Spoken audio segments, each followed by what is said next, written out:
Welcome to the World Cup chat on Down Under World Denizens.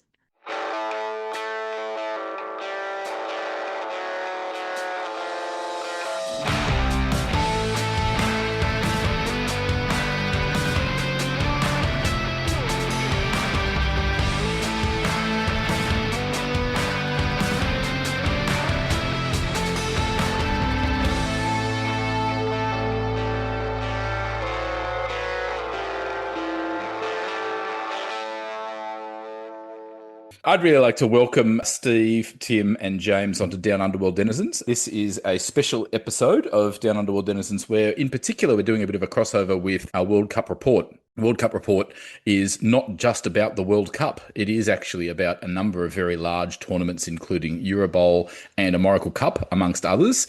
In case you aren't familiar and you're listening into our podcast, Steve Campbell has been podcasting a very, very long time. He and his offsider, Scott Prime, make up Both Down, although I think their podcast, its full name is Both Down for Pizza. Am I correct, Steve?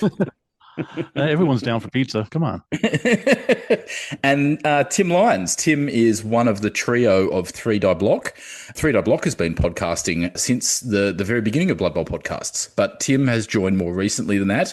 Don't ask me when. Millsy, do you know what episode Tim Lyons started on 3 Die Block? I've listened to every episode, so I should know, but I'm not up with the numbers on those, sorry. Well, Nice. I don't even know, so no clue. There's our first competition for our listeners. Find out which one. You have to listen through the back catalogue of 3 Die Block for that.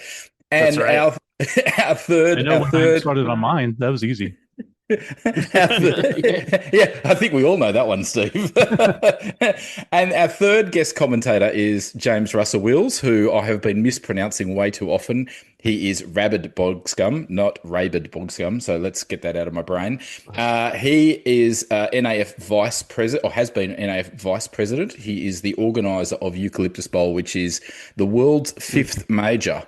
And in particular, we've invited James Russell Wills on today because he came up with the brilliant idea of a Southern Hemisphere version, if you like, of Eurobowl. And we're going to talk about that in some further detail. He has not only developed that, been the brainchild, or come up with the brainchild of that, but he is the custodian of it as well. He is kind of the lead organiser and has been representative of New South Wales competing in that Australian and New Zealand tournament, the Ausbowl State Championships, since, I believe, 2012. Is that right, James? Yeah, that was the first one.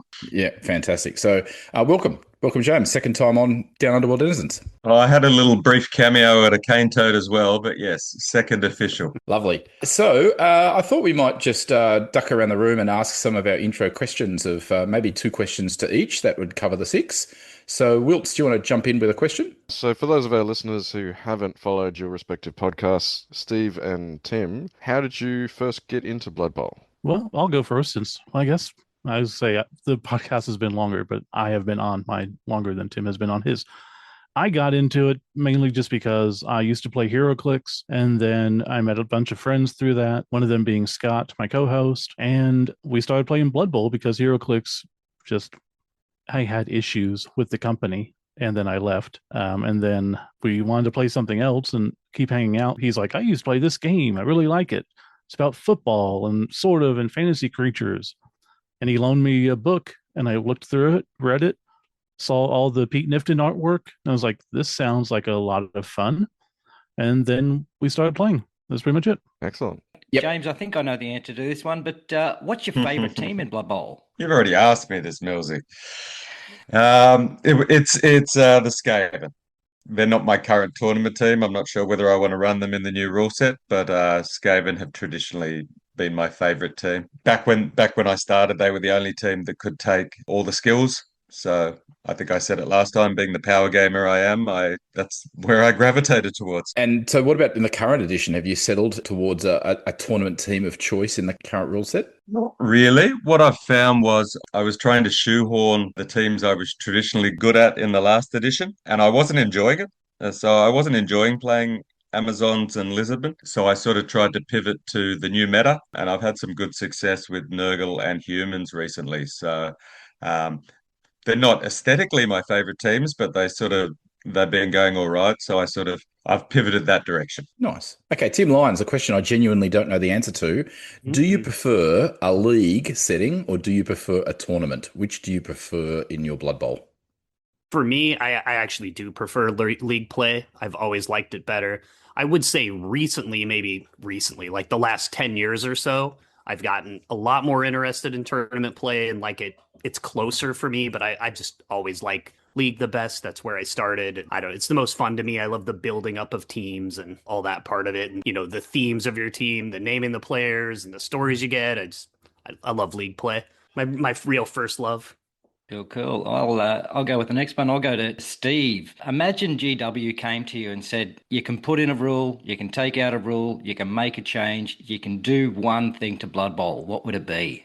Oh, he's going to kill Slan. I retract my question. No, actually, I've thought about this multiple times, and of course, I've got 1,000 answers of what I would like to do. And I'm going to a little cheat here because I'm going to say two things, but they're interrelated. I think that regen should only work one time per player per game. So if I kill a zombie and he regens and I kill him again, he shouldn't be allowed to regen because that's just super annoying when that happens. And then with regen being so good, I think you should be able to use the apothecary after a game. Yeah, that's that. Interesting take.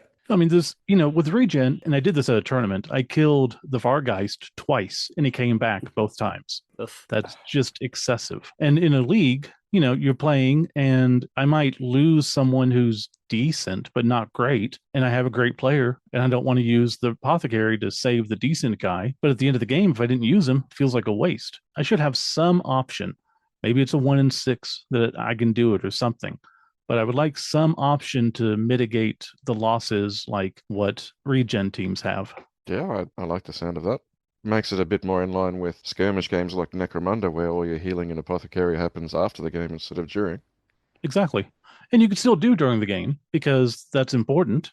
And then you don't get to do it afterwards, so it's still a choice. Yeah, exactly. Yeah, I'm on board with that. I used to play that way in 3rd edition, actually. So when the game first came out and we were just reading the rules for ourselves without this global internet source to tell us how to do things properly, back when we called them apothecaries instead of apothecaries. But yeah, we used to do the APO roll sort of whenever suited us, actually, which often included the end of the match because we didn't know any better. So yeah, it was quite powerful for our early league play. And you didn't have the internet to tell you that you're playing with your man dollies wrong. Exactly. Tim, do you have a favorite star player, either from the background, the rules, or the models?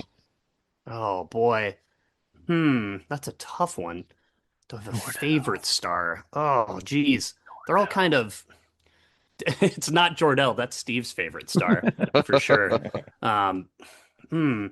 Probably my favorite star to play with was Deeproot Strong Branch, but that's more just because I like playing him with gnomes and halflings than that I really love him as a star player. Oh man, I don't know. I guess I'll probably Hoshikomi. Yeah, borrowing from Drew.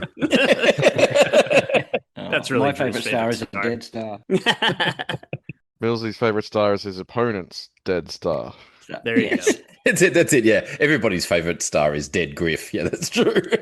Yeah, that is a fact. That's for sure. Send off Griff is almost as good though. I foul killed Griff one time with the beer boar, and it was my crowning achievement of that tournament. Fantastic. Oh, yes. James, you're a veteran of attending World Cups, and you've represented Australia at a number of them. We, as Down Under World Denizens, are planning to make it to Malta. In fact, I think everybody here on the podcast is planning to make Malta. International travel. You're planning to go out with your team somewhere for a meal. What would be your pub meal of choice, James? Traveling internationally. Internationally, it would be whatever the local cuisine is. I think I mentioned my favorite meal here is a lamb roast, but yeah, whenever I'm traveling, I try and pick whatever's local. So when we're in Spain, we were looking for a beautiful paella. I'll have to look up what's good in Malta, and that'll be my go-to, I imagine. Well, I know their national dish is rabbit. I've done my homework there. Oh. Yeah, it's not rabbit, it's rabbit. Well, Well, then, yeah, rabbit might be on the menu then. All right, so World Cup report. You focused on a number of large team tournaments. Have you guys done a wrap up of home nations yet, Steve and Tim? Have you talked about home nations at all? No, we haven't talked about it yet. Yeah, and to be honest, we're not the best when it comes to getting together to talk about non-World Cup stuff. We've tried to pivot to larger tournaments, and it's fun, but a lot of times, we're not there. We're not playing them. We don't know people that are playing it. And just to look at the rules, and unfortunately, sometimes it's hard to get information after the fact without, digging through everything. And I have Tim to do that because I don't want to do that. It's true. Steve does not like to dig into the information, that's for sure. Well, Tim's just so much better at it. After the events are over. You did have a series of reports on Amorical, and in that series of Amorical, one of the things I think Steve mentioned was that you were super keen for there to be more team tournaments or large team tournaments in the US. Now, obviously, the US stumps up a team for Eurobowl, and do they have a European team as well as a Eurobowl team? I think they do. At least one. They might even have two. Yeah. Yeah, because my roommate Craig's on one. It's not technically US team, but it's US people. Mm-hmm. Yeah, I know like Aaron Franklin, who plays in a lot of our events, is on an open team. So they have at least one open team. Yeah, I think Australia are stumping up a European team for the first time this Eurobowl. Is that right? Yeah, that's correct. So historically, any nation that puts up a team for the Cup is entitled to a European team without having to join the rush of everyone trying to get their tickets. But we haven't had the numbers up to now. So this time we were quite lucky. We had I think 13 or 14 people originally put their hands up. So Clay made a decision. Clay Infinity, the Australian captain this time around, made the decision that we were going to put up an open team. So we always went into it with a set plan of trying to cull down to 12 players originally, just so those 12 could start organising their plans for the Euros, and then give people as much time as possible to play with the new rule set, play with their teams, and sort of push themselves forward to see who would make the cup team and who would make the bowl team. So yeah, that's been the process that's still ongoing. Yeah, and I know that they've been utilising Fumble pretty extensively. I've been following along in their Discord, and they've racked up over 120 games just practicing the rule set. So there's been a selection process, which, first and foremost, I think, James, you coined it yourself, which is pretty much, whoever can afford to go can go, was pretty much how it used to roll. And this is one of the first years where that's not been the process. So that's pretty much been the selection process previously, or at least prior to last year, just because the cost of going is so prohibitive here in Australia. You've got to travel, across the globe to get there. For a board game, let's be honest, that's what it is. And so, that's been a little bit of the thinking, I think. And James, I want to cross to you in a moment, as to why Ausbowl State Championships kind of started as a kind of a Southern Hemisphere version. But just to highlight for a moment, one of the things that I think is perhaps a tyranny of distance and other things, that home nations, we've got a lot of coverage, a lot of people followed along. It's a big tournament. But what I want you to catch is home nations have teams of 8. There were 6 teams that competed. That makes 48 Blood Bowl coaches, right? In 2025 in Auckland, in New Zealand, we had 8 teams of 6, which is exactly the same number of coaches. Now, admittedly, home nations had over 200 coaches in their open alongside, and Ausbowl State Championships didn't quite have 40. But I just want to raise that Ausbowl State Championships, which has been running since 2012, and we have James to thank for this, is as significant, I believe, an event as home nations, and yet doesn't get anywhere near the coverage globally in Blood Bowl circles as it should. That's my personal opinion. So, James, cross to you. What was the thinking that brought Ausbowl State Championships about in the first place? Well, the funny thing, I think it was just the expansion of Blood Bowl in the country. So traditionally, New South Wales had been where the majority of established tournaments had been. We had what was the major at the time, the National, down in Canberra over the CanCon long weekend. But over a number of years, a couple of significant tournaments popped up in different states: Southern Shrike Bowl in South Australia and Sandgroper in WA. Queensland was a bit of a mess, and Victoria was also, it had a few tournaments, but it wasn't a reliable scene down there at the time. But there were definitely lots of players that were coming up regularly for Eucalyptus Bowl. And even though I was the one that sort of all pulled it together, it really was the drive from a couple of those other states, particularly South Australia and WA, who had seen New South Wales coaches come over and do really well playing at their tournaments. And they had a couple of local players that they thought were quite good and really wanted to test themselves in a bit of a cauldron of a team situation. So they were the ones that really pushed and said, hey, can we organise some sort of state of origin type tournament? And it's funny that the tournament has almost looks like an Australasian version of Euro Bowl, because at least certainly from myself, it was never in discussions. I'd need to do my research to find out how long the Euro Bowl has been running, but we weren't aware of it. We were aware of the World Cup, obviously. There were a number of Australia has always sent teams to the World Cup, and initially when this concept came out, there was the debate I discussed last time where did we want to run a selection type tournament or did we want to run an all-inclusive type tournament like the World Cup? Which is where we settled on the two of them, the ASC, the Ausbowl State Championships, and the ATC, which is more a smaller version of the World Cup, where anyone who wanted to come could come. So yeah, that's sort of how it came about. It's funny that it's like a mini Euro Bowl, because it certainly wasn't the thinking in the first place. It actually was born from just the natural Australian sporting rivalries of state of origin in different codes. So yeah. And talk us through how individual states select their team. In fact, I might cross to Wilts or Millsy just to give them an opportunity to chime in. Tell us a little bit about, your experiences with being selected for Ausbowl State Championships. Okay, well, I'll jump in first. I had my first stint in 2023. At that stage, the Queensland team had already been selected a number of years before, and COVID hit and it didn't take place. And then Chris Stratford jumped on board and said, "Yep, well, I'm going to host it up here in Queensland." And then they were basically a player short. One of their players that was already selected for the team didn't make it. And basically, I pestered my way onto the team. I kept getting in Stratty's ear and saying, "Mate, when are you going to make a decision? When are you going to make a decision?" And Stratty sort of looked at it and said, "Well, you're fairly decent with some block dice, so yeah, you can jump on." And I think I came away with my best result was a single draw in that tournament. So it was literally playing against the best of the best.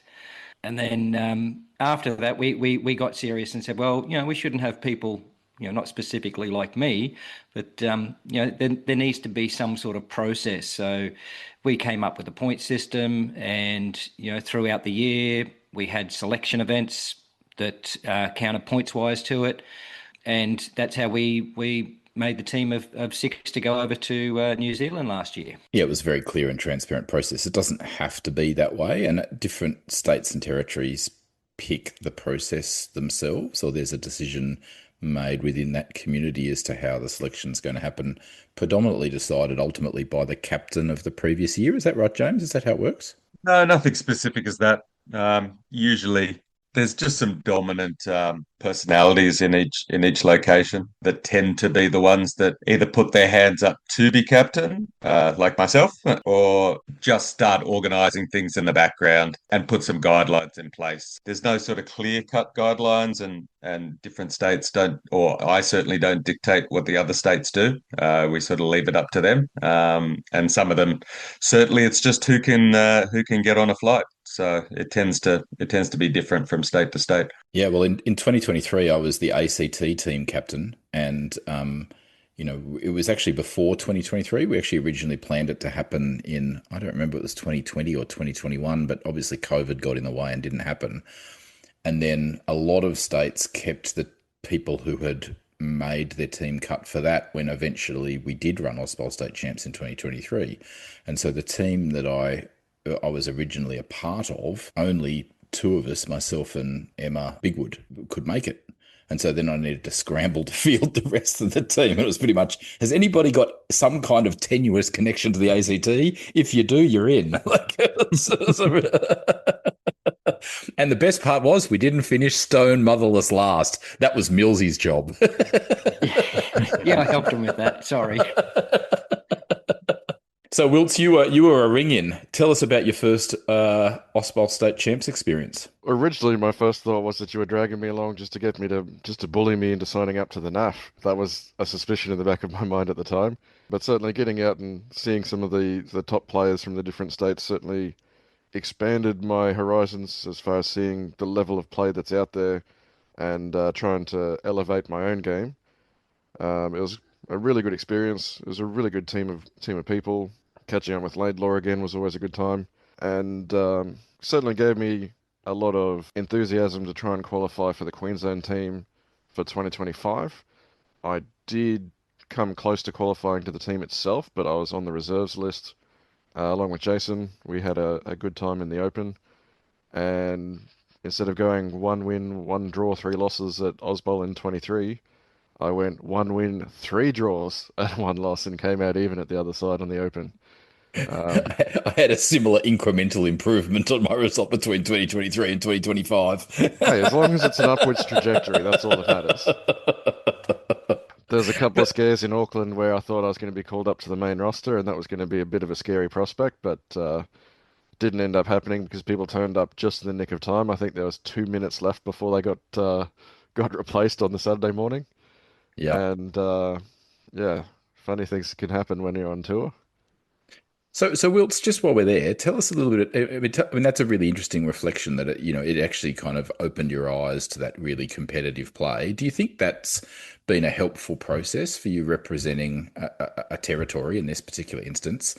And then, of course, being on the reserve team of Queensland, do you think that's actually helped your competitive Blood Bowl, or at least been an important part of that journey towards being a competitive Blood Bowl coach? Oh, absolutely. There's only so many times you can get crowd surfed in the same square from the same player in the same turn before you start learning to do it better and differently next time. I'm not going to comment about a Frenzy-saurus coached by somebody on this podcast getting me well and truly in Cane Toad Cup this year. Oh, was that Rabbit got you, did he? Yeah, I didn't even see it. Did not see it coming. Juggernaut is good. Yeah, Juggernaut's underrated in a lot of cases, I feel. Just still a little bit miffed I can't have Juggernaut as a primary skill on my Beastmen anymore.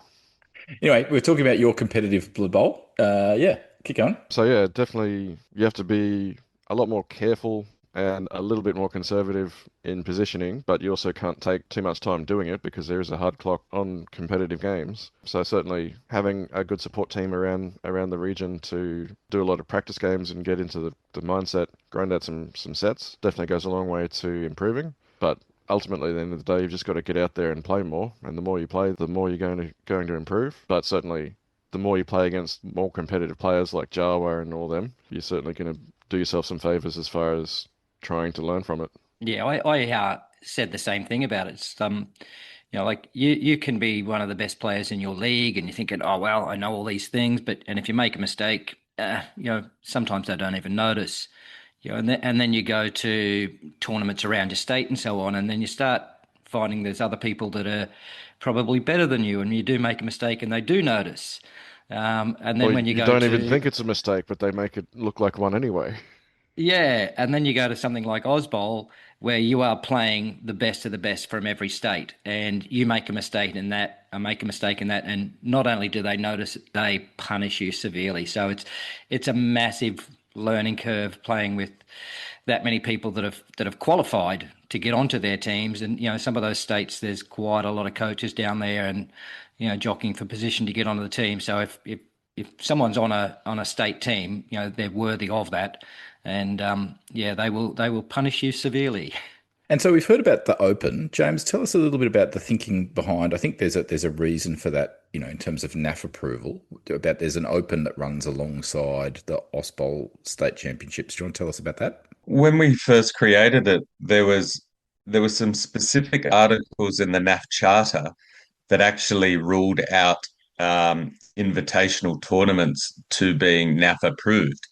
So the tournaments needed to be all inclusive. That was one of the huge provisos of the NAF Charter. And I must admit, I wasn't sort of aware of what had been arranged with the Euros, or as I said, even when they started. But it was always a plan to make sure that this wasn't an all-inclusive tournament in some way, shape, or form, to make sure that there was a point to it, so that it was NAF approved and people could go about their NAF rankings points that way. Yeah.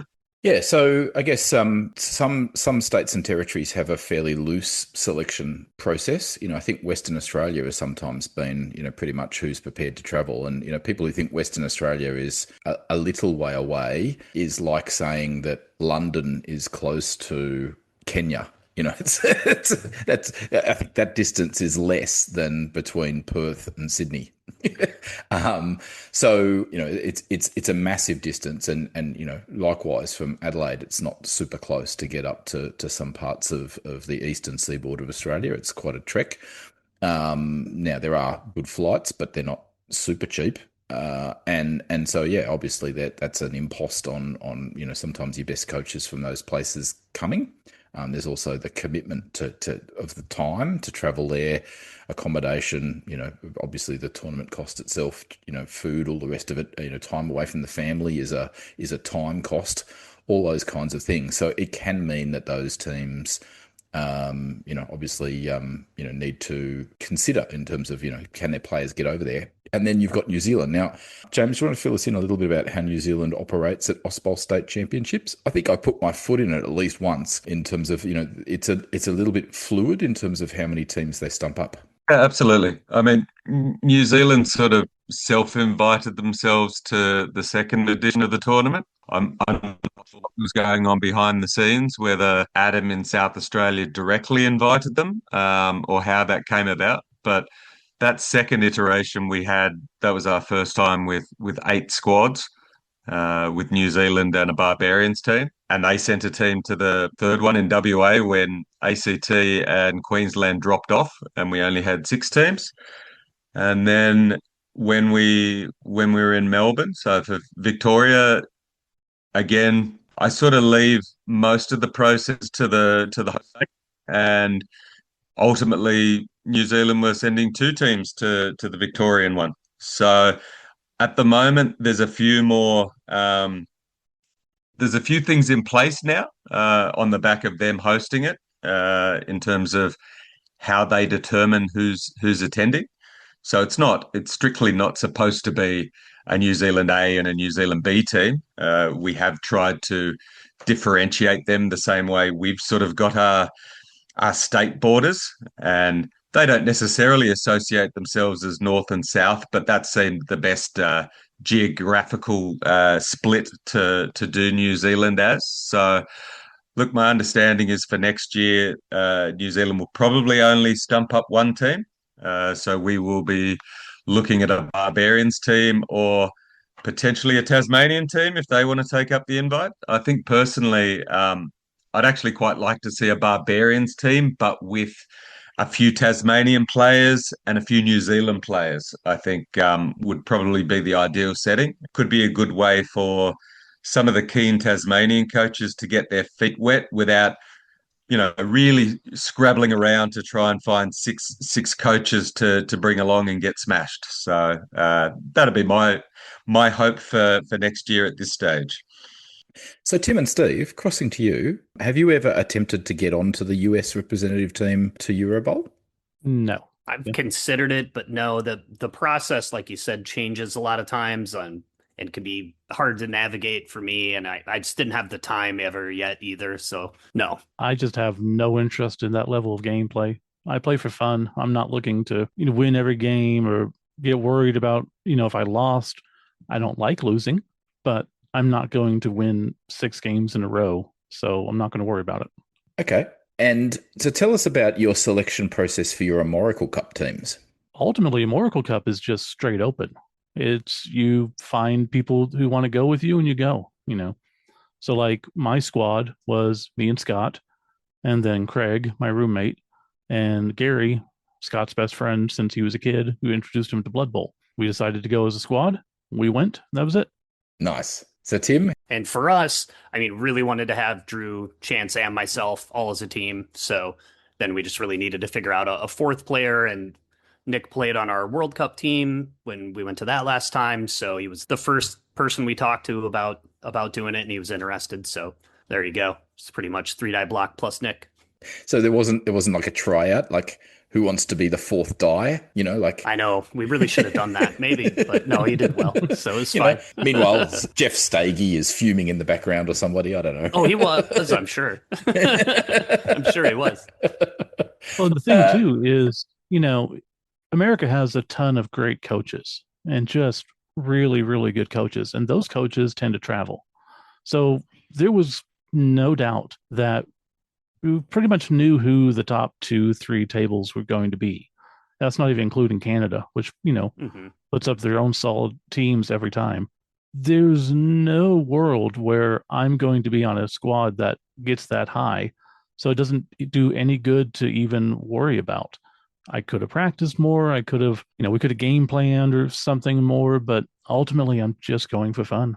Yeah, and there's nothing wrong with that objective. But tell me a little bit about your World Cup team. So maybe I don't want to steal thunder from your own podcast, but have you got teams kind of stewing, planning? Have you got ideas about? And again, how are you making those teams? How about you, Tim? So I think yours is more solid than mine. Well, for us, we have at least a pretty solid 5, and so we just have to figure out the 6. Really, we wanted to bring kind of an Iowa team if we could, though.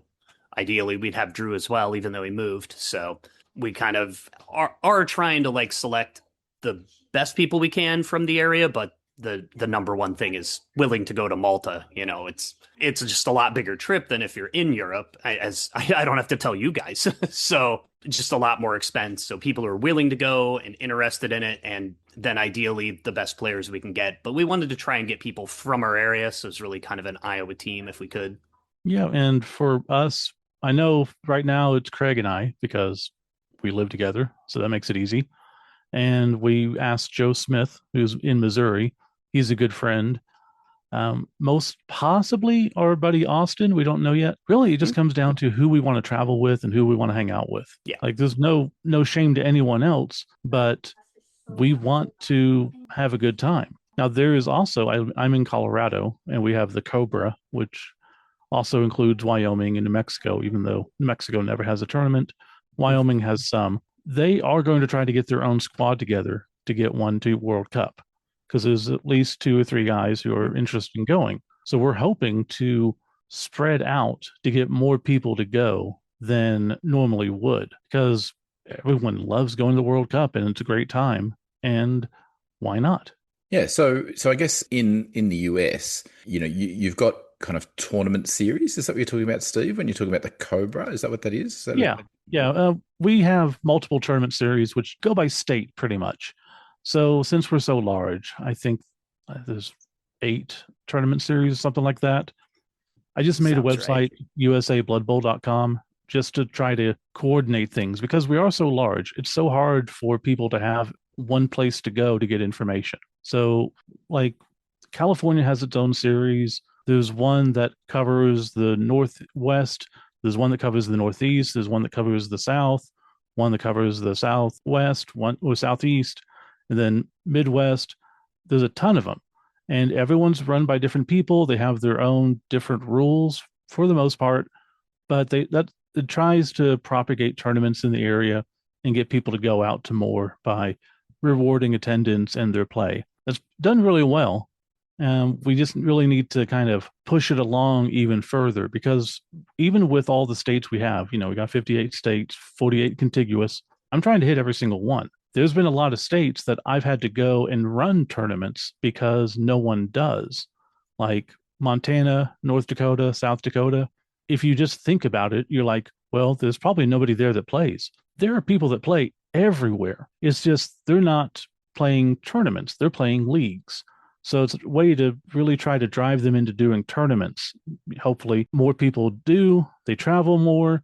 And if we get people traveling and enjoying themselves, then that'll be a bigger way to grow the community and also get more people eventually go to World Cup, hopefully to host a World Cup. We'll see. Yeah, well, hit me up when you decide to host one in Hawaii. I'll be over there for sure. Yeah. Well, there is currently no tournament has been ran in Hawaii. We were going to do one this year, but the buddy who's going to do it backed out.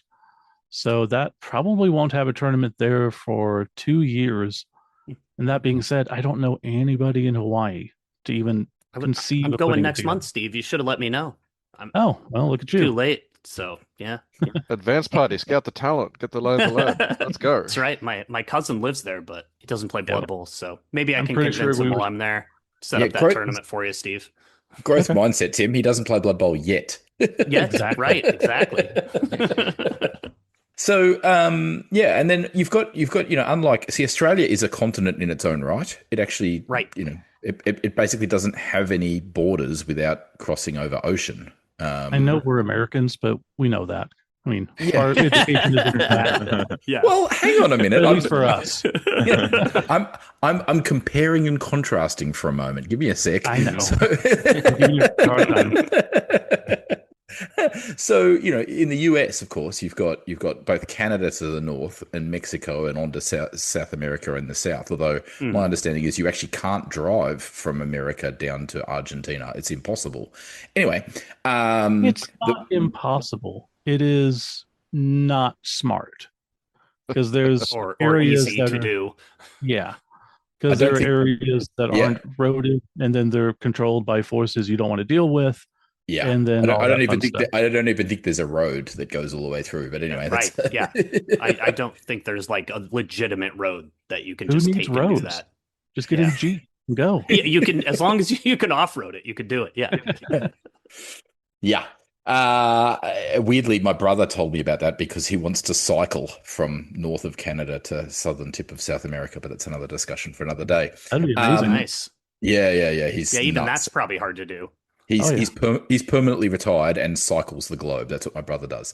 Anyway, Wow. yeah, he rides a bike. I play Blood Bowl. Point is, you've got borders, right? So you've got Mexico down south. You've got and some of your tournament series cross over, right? Like you've got the Glam series that goes down into Yes. some parts of America, and then doesn't also where Alberta is. Doesn't that also cross over? I think that is the case. border? Yes. Yeah. I think so. Yeah. I don't think any tournament series go into Mexico, surprisingly, but yeah, at least No. 2 of them, maybe even 3 cross over the Canadian border. There are I very don't know few about the tournaments- Northeast one. There's very few tournaments in Mexico. I Yeah. try to keep up on it because I got a friend down there, and again, I like to travel and I want to hit more countries. So I keep hoping to find a way to down there. Mhm. The closest thing that could be done is theoretically run one in like Tijuana, but Sure. even then, that's not likely. And we would love to hit Mexico City or something, but Mhm. it's just they don't travel well. And same issues. Giant country, it's not cheap, and they don't Mhm. have the resources. Or the history of doing it. That too. So there weren't any Mexican coaches at Amorical? I don't Don't think believe so. so. Yeah, surprisingly, I think there weren't any. Or Chaos Cup. No, Uh, I couldn't tell you the last time I could not tell you if I've ever seen a Mexican coach come to America. There were people talking about it for World Cup or even a Oracle, but where they don't have a whole ton of tournaments, there's not a cohesive group Mhm. there to pull from of Yeah, people to to pull go. a team together. And then unfortunately with the political situation at the time, they're not exactly wanting to test it out. Right. Yeah, fair. Yeah. I think I did play a coach from Chile, if I remember right, is Yeah. where they were from at Gen Con a year or 2 ago, but that's just, its own draw internationally. So the Blood Bowl is one of the smaller events, but so that was very cool. Do you get other South American states represent? Like, I don't know, Paraguay or, Yeah, no. I mean, I'd No. love to see that. I think there was one South American country that went to the last World Cup, if I remember. I think that's right. Was it Uruguay? Oh, I Or can't Paraguay? It was an remember. established I can't remember. tournament. Uruguay has an established tournament. Yeah, I bet that and was they run them then. regularly. Yeah. My partner's from Uruguay, so when we go and visit, cool. I'm gonna be eyeing off a tournament or doing what I did in Awesome. Germany and just reaching out to the community and saying, "Can you put a tournament on anytime in these few weeks?" Yeah, Well, let me know. that's awesome. Mm. Yeah, Steve will probably show up. Brazil are going to represent at Eurobowl this year, aren't they? I think I so. hadn't heard that. Awesome. With a bunch of ring-ins from either Portugal or Spain. I would say it's more likely to be Portugal. Yeah, makes sense. They speak mostly the same language. Oracle has been put together as all of North America, essentially, hasn't it? Because am I remembering Theoretically. rightly?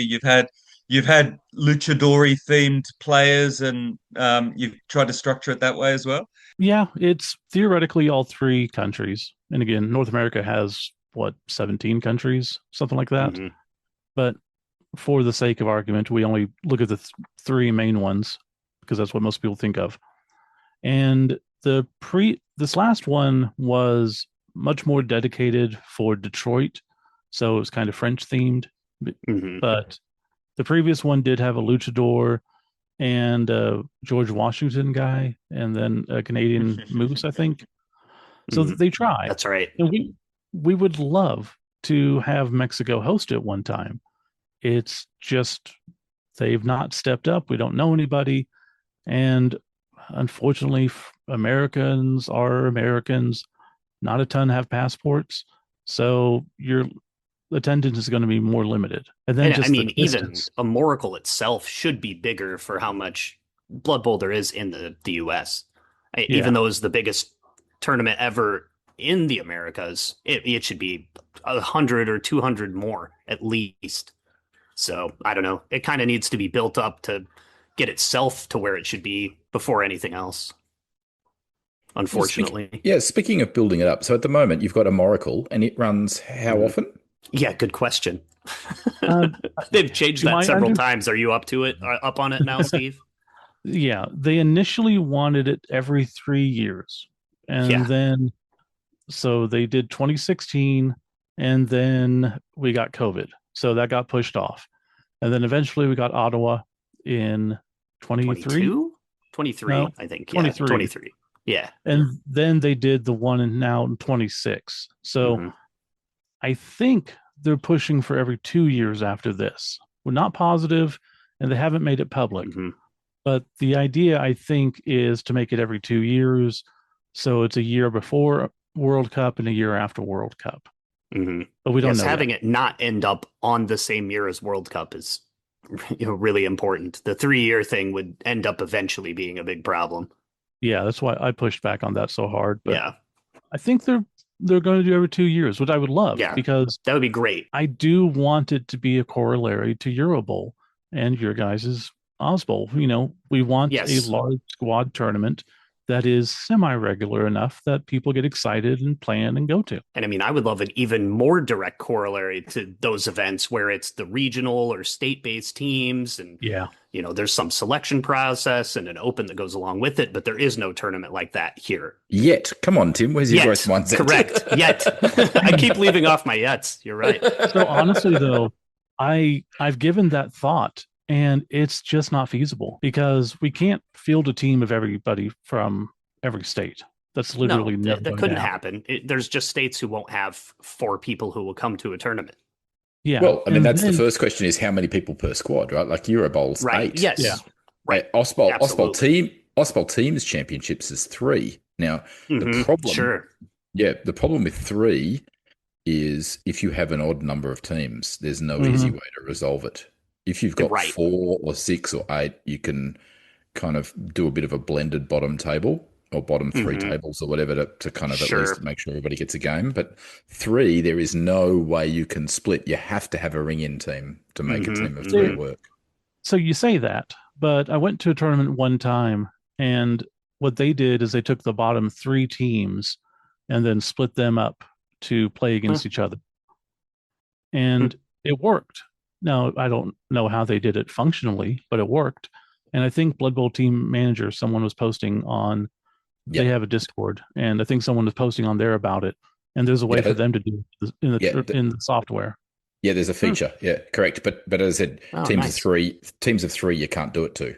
Well, Teams you of need four, just you can a do it to. player to make up somewhere. Yeah. Yeah. Yep. So yeah, first question is what size teams do you want? Is probably the Right. first question. Yeah, 4.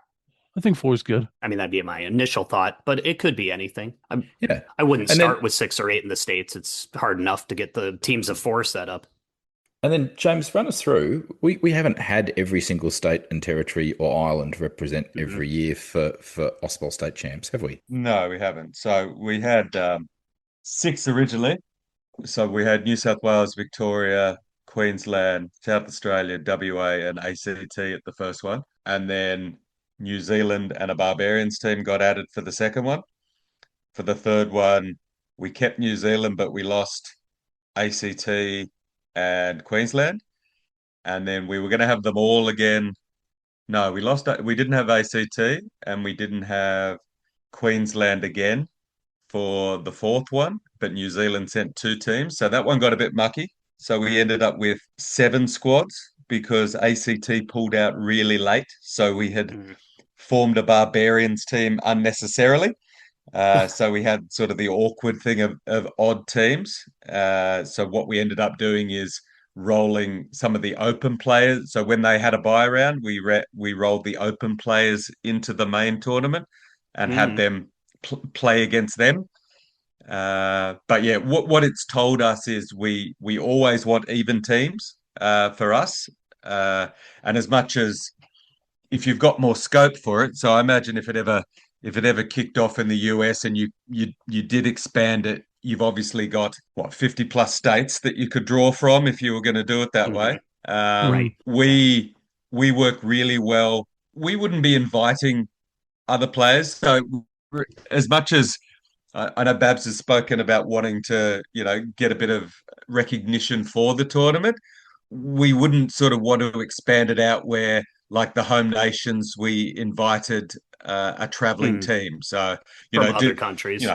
Exactly, because we kind of work quite insularly where everyone gets to play each other once. It works really well when the teams tournament works so well when every single team plays the other team. It's like a full round robin.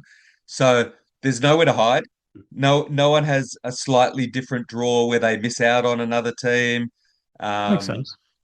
Yeah. Yeah. So the future capacity of the tournament is 10 max. So if Tasmania ever turned up or if Northern Territory turned up, that would take us to 10.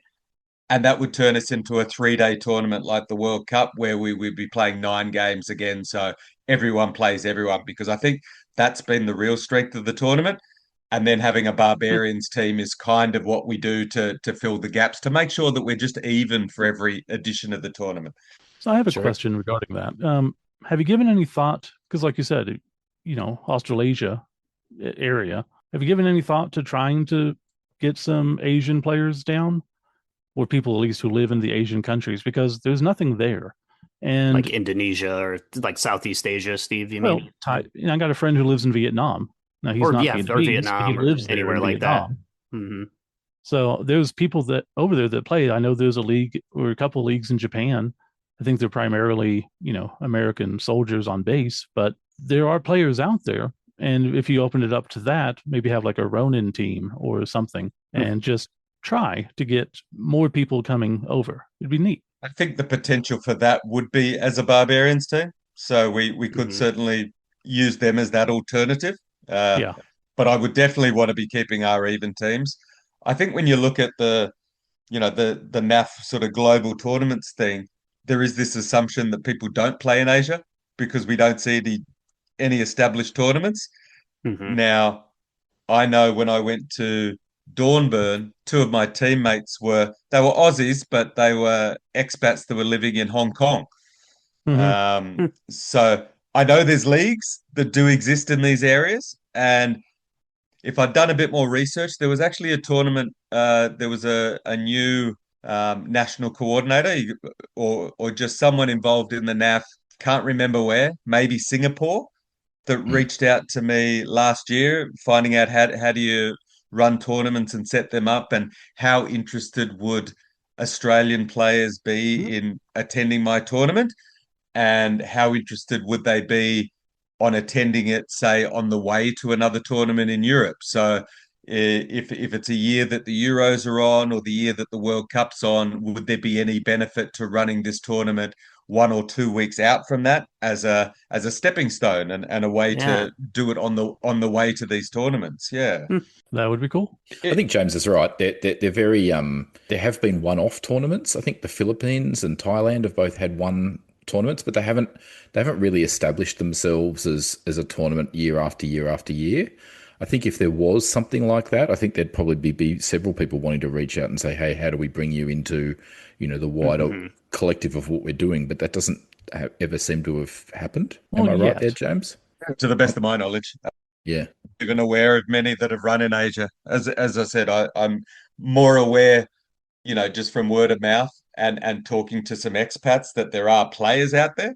But yeah, not that they're established tournament players. Interestingly enough, one of the local coaches here in Colorado Springs, he's talking about retiring and moving to Thailand, and he runs a lot of tournaments here. So possibly a couple of years from now, there might be some more stuff going on. Thailand is definitely a tourist destination for Australia. A lot of people go on holiday to parts of Thailand. Yeah.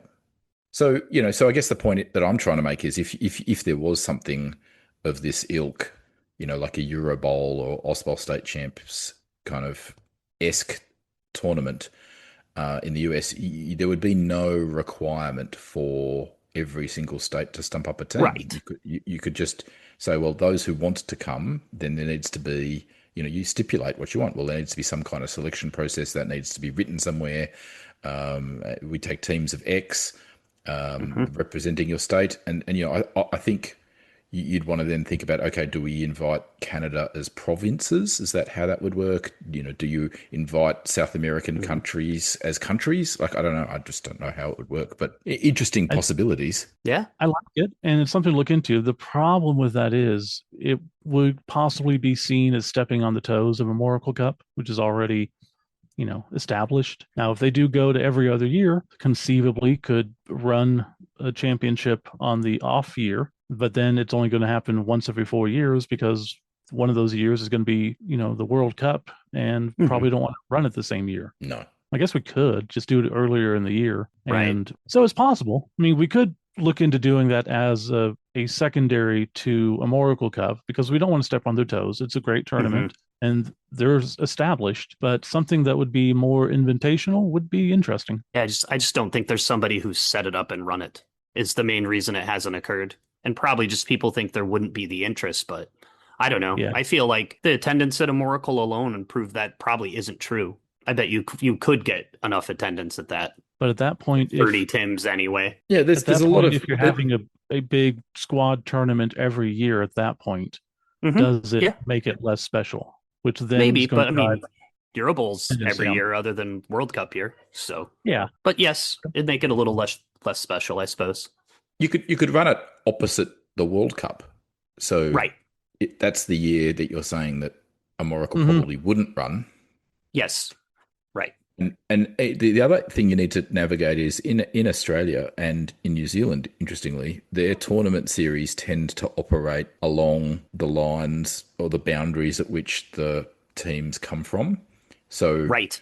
In Queensland and New South Wales and Victoria, and James, correct me if I'm wrong, but I believe they use their tournament series as at least one of the ways they're collecting data to be able to pick their team from. Generally speaking, that's been written into most of the selection criteria for those established states with lots of tournaments to choose from, yeah.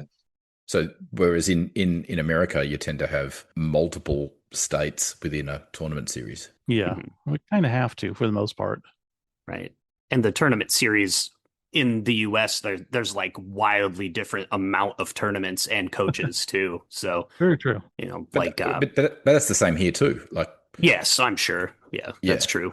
I mean, when you look at the South Island of New Zealand, which has sometimes put up a team to Ausbowl State Championships, they really only got, Christchurch has run a couple of tournaments a year, and one sole guy puts on a tiny little tournament in Dunedin. That's it. Like, there is nothing else in the South Island. Like, it's it doesn't require necessarily a big established set of tournaments to be able to stump up a team to represent. You just need people willing to go and potentially have the snot pounded out of them at that level of event. Yeah, I mean, I did conceptualize that like running an event like this based off the tournament series instead of states in the US might be a better solution, but then it would fill in the open part of things a lot better. If every state could have a team, the open tournament would be probably too small to be tenable. It'd be interesting. And, I guess one advantage is that, like here in Australia, because of my understanding, and James can correct me if I'm wrong, but my understanding is, one of the demands of the Blood Bowl community when we first established Ausbowl State Championships is it needed to have this sister event, which was anybody can bring a team, anybody can make a team. There's no elitism here. It's everybody can come. That has to be on the opposite. Well, I guess Amorical already is that. So you don't need that separate event. You've got that already running. That's already there. And so then, I guess your open is more people who want to come and play Blood Bowl and watch what's going on. Yeah. And I think you're required to have an open event with any event for NAF sanctioning purposes versus when there's an invitational. Yeah. And sometimes I think our open's been pretty small. Sure. James, I wasn't there, but James, early on, they were 16 coaches or thereabouts in the open. Is that right? Yeah. It's only been pretty small, to be honest. The New Zealand one has been the biggest entity of it in the history of the tournament. Obviously, we're dealing with smaller numbers here overall from the US. And I mean, the US has stumped up how many World Cup teams? How many did they have at the last World Cup in Alicante, Tim? Do you know? I want to say it was about 12 to 14. Do you remember, Steve? I don't have a clue. It's enough that we don't know how many are there, put it that way. Right. Because it's also, how do you consider? I think New York had 2 squads. I think Oregon area had 2. Or I think it was an Oregon and a Washington, but I don't know. Maybe you're right. That area. And then you'll just have random Americans popping up on other squads. Like, does that count? Does 3 Americans on a squad make an American squad? That's a lot. Yeah. And I think but my initial sound out, because I'm actually exploring people going to the World Cup in Malta, whether there's advantage in organising a group flight, like organising group tickets to go at least over there. My initial sounding out is it looks like we're going to have 7 teams at least go from Australia, which is about, I think we've only ever had about 3 teams go over up until now. So, I agree with you guys that 2,000 tickets as the first initial release of tickets is much too low. I think they're going to need to quickly expand, at least the venue. My understanding is the venue has plenty of room. I think the venue can easily host 5,000 if we got that big. So I don't think it's a problem of capacity at the venue. It might be a capacity problem in other senses in terms of tables that they have available or whatever. I don't know. But I can't imagine. I really hope the 2,000 is just a way for them to get people to sign up early so they can get the money to get stuff done, which makes sense. I'm not going to fault them for it. But if there's a capacity for 5,000, that's a lot different than 2. Now, in their bid, they said 2,500 or more. So we were thinking, realistically, 2,500. And I don't know, the attendance has gone up so much each time. When we were looking at putting on the bid, we were figuring 3,000 people, even with losing out on a lot of people because it's coming to America, because you just don't know. And with it being in Malta, the only, I guess the right way to say this is the only negative to them holding it and people attending is people who went to the Euro Bowl there. You will have some people who don't want to go, or it's not as special to them because they've already played it there. That's not money. I don't think it's going to, I think it's just going to be a lot more people that want to go than can, which I think is unfortunate. Yeah, it could easily sell. I mean, it will easily sell out if they actually keep that cap in place.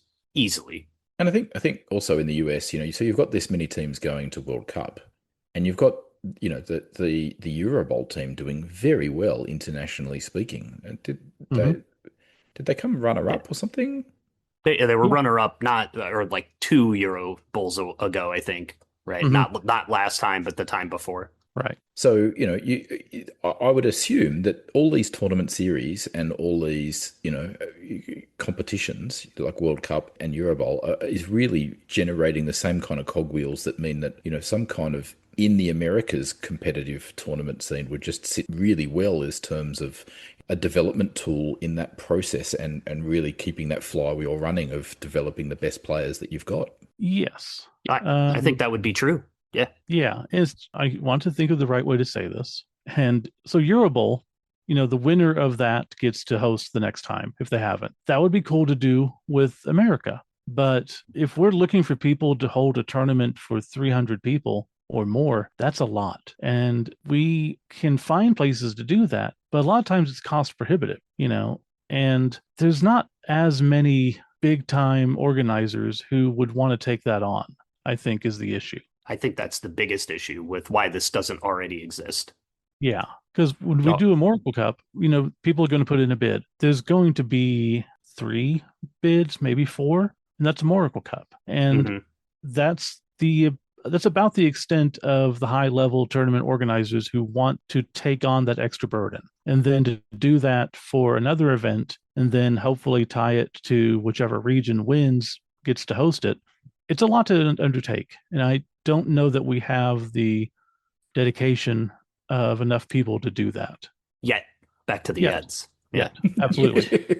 But you don't know until you try. So yes, I'm not against it. This is from a bit ago, but I did check my notes from American coaches at World Cup. It looked like my notes had there was 81. So I bet it was 12 teams, probably, maybe 13. Some of them were on, international teams. Yeah. That's a good pool. Yeah, It's for that, it's a lot of travel. I mean, it was thousands of dollars easily to go. I mean, again, it even more so for you guys, but still pretty far for us. That's because we have to pay like $3 of our dollars for 2 of yours. And also that, right. There is that too. Yes. On the other side, it's a lot easier for you guys because you get on that. time off than we do. That's one of the biggest problems with us traveling is, like I said, a lot of Americans don't have passports, but also we don't have the time off that a lot of places do. For an American to take 2 weeks off is a rarity anymore. It might be all the time off you get in the year. Yeah, exactly. Yeah, I've heard that. Yeah, it's wild. You don't get nearly as much leave as we do. Right. No, not anywhere close. And even if you get it, it's not really looked at as something you should use, and not use, for 2 weeks at a time, especially really in a row. Yeah. That's sad but true. Wow. So 2 things, James. Do you want to talk a little bit about how does it work for both Ausbowl state champs and Ausbowl team champs in terms of hosting? Because we talk about hosting and having to find a venue and all that kind of jazz. How's that handled here in Australasia? Mostly, it's just a private discussion between Adam in South Australia and myself. Generally, it was a natural progression for the first few iterations. ACT would have been an earlier host than they were, except that they didn't attend 2 of the tournaments, so they kind of dropped off the priority list there. And then, strictly speaking, we try and space out the states between those 2 tournaments as well. We don't necessarily want them all hosting, a few years apart. So there is a plan to rejig them. So we're just coming to almost the close of the cycle. So after ASC in Canberra, the offer would be for Queensland to host ATC. So they would be next up in 2028. And then we've basically done the gamut of all the states and New Zealand. So I've already had a look at it, and I'd probably rejig it so we're not just rinsing and repeating what we've done for the last 14 odd years. There'd be slight changes just to have a 4 or 5 year gap between each state hosting one of those tournaments. So how does that once you decide where it's going to happen? Obviously, there needs to be some kind of organising committee. Are there parameters given to them, or is it completely up to them to work out whereabouts it's going to be held and what date it's on, all that kind of jazz? It's mostly up to them, though we sort of have a window of. We've found that a lot of our major tournaments run really well around school holiday periods. There's lots of teachers that play Blood Bowl, as you know, two-thirds of your podcast can attest to. But so we typically look at that March, April school holiday period has been the traditional home of ASC/ATC.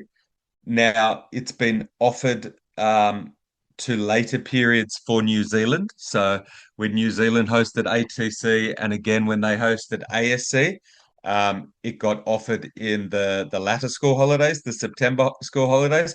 And that was mostly to attract people to holiday there and the potential to tie in a skiing holiday with going to New Zealand. So that's traditionally why they've been offered a later date. But yeah, the March, April period is our home. Obviously, the ACT guys for next year have been in discussions with me. They've found a really good venue. We did have some dates that were absolutely perfect that fit every single state, country, territories, school holidays. But the venue doesn't have that exact weekend. So we're still playing with a few things to work out whether we want the perfect venue or the perfect dates and seeing if there's an in-between for that at the moment. Yeah, I think that's one of the benefits of the system that you've set up, James, is that it rotates location. Like it's not like, you know, Chaos Cup was in Chicago and then it was in Chicago and then it was in Chicago and then it was in Chicago and then, oh, let's go to Florida. And then it stayed in Florida. Like it's either one or the other. I like the idea that, you know, it rotates around. I guess Moracle's kind of got that idea. Eurobowl's got that kind of idea. Yeah, I like that. Again, I think it's a type of egalitarianism almost that I think is a good thing. I think Home Nations is always at the same location, right? Is that right so far? I think so. Yeah. I think so. So, but I mean, I do like stuff moving around too. I wonder, like for the States, like if there was a good location that was easy to travel to and an organizer willing to take this on, that having it in one location for a while might get it off the ground better, potentially. I'd love to see it move around to every region. Sometimes your best coaches aren't ones that can travel. You know, that maybe they're not in a position to fork out a lot of money to jump on a plane. So Absolutely. occasionally, at least if it comes around so that you're hosting locally, you know, maybe you can put up your best team in that given year. Yes, yeah, you will definitely draw the local coaches wherever the event's held at, for sure. So moving that around is definitely an advantage. And that's one of the things that they're saying about the tickets for World Cup is that, you know, when it was in Alicante, they got like 800 Spaniards show up. But I actually think one of the reasons why Malta tipped the French bid was because it was close to an airport. So that's another, I'm not saying that's what it was, but I'm just saying that's a consideration in terms of where you host. If you're going to get people from all over Canada and potentially South America and the US, you're going to want it somewhere near an airport that everybody can fly directly to. Whereas I think the French bid, you would have had to fly into Paris and then jump on a train for another 2 hours.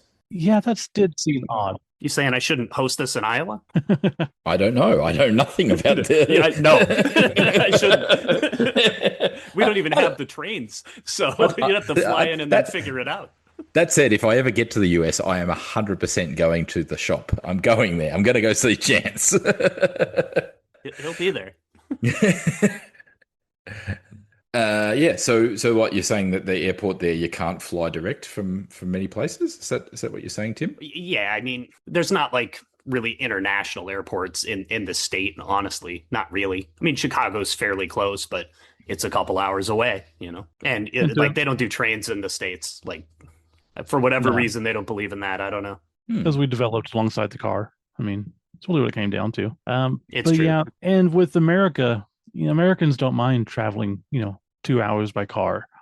I had Pete Nifton and the Swedes come down for Oklahoma Bowl one year.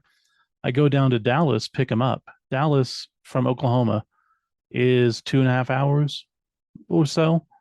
And it blew their mind that we had to drive that far, and I was willing to do it like 2 times in one day. And I'm like, this is nothing. I mean, yeah, it's very normal here. like This is 6 what hours we is have to do. drivable easily. Yeah. So I'm going back Yeah. to Oklahoma next week. It's 11 hours. I'm driving it because I can. yeah, Yeah. that's Yeah, so yeah. US. 100%. Oh, it's right. We're right alongside you. Don't worry. Yeah, Well, I was going to I ask. I definitely assume am. Australia's probably similar, right? It's just similar size, and that probably kind of happens there as well. Yeah, we frequently drive six A lot to of 8 driving. hours to Brisbane to get to a tournament from where we Yeah. are in central Queensland. So we And frequently even do that the same day after the tournament finishes to get home by midnight.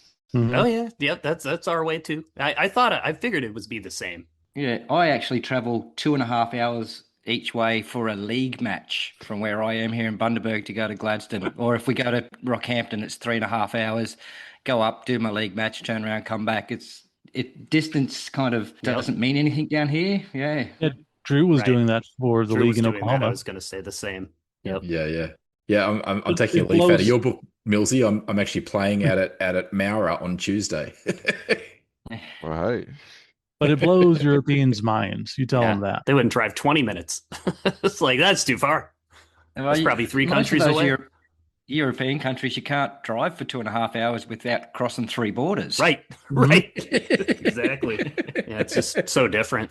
I thought we might kind of wrap this discussion up by crossing to Millsy and Wilts. I want you to talk a little bit about Stewie. Now, Stewie actually made the Euro Bowl team last year. Wilts and Millsy, tell us a little bit about what you've seen in terms of Stewie's gameplay leading up to that event and how you think he's developed as a coach being involved in competitive Blood Bowl. I'll start here.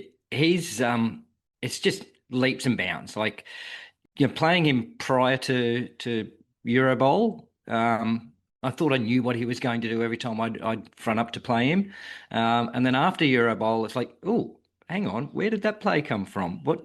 Oh, what? And and this year he's also got this little goal of playing in every major tournament in every state of Australia that has one.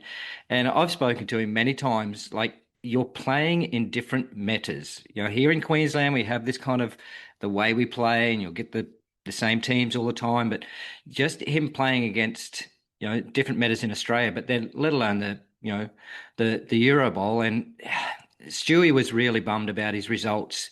Every game that he lost was by one touchdown. And, playing against people like Joe Mungie, his first game at Euro Bowl, and it's like, dude, do you know who you just lost to by one touchdown? That's amazing. So his game has picked up phenomenally. And to be fair, with Europeans, for the most part, from what I've seen, that's how they play. They are looking to win by one touchdown. That's it. In Dornbirn, I went up on a guy by 2 touchdowns, and we had 4 turns left, and he conceded because he thought there was no way he can get 2 touchdowns in 4 turns. And that's not what you see in America, put it that way. in a league game a couple of years ago, I scored 3 touchdowns in 4 turns, so it's definitely possible. Absolutely it is. But Europeans tend to play a more conservative game, from what I can tell. They will let you have the ball, they will beat you up, hope you don't score, and then they score a second half going down the pitch, and they win 1-0, and they're perfectly happy with that.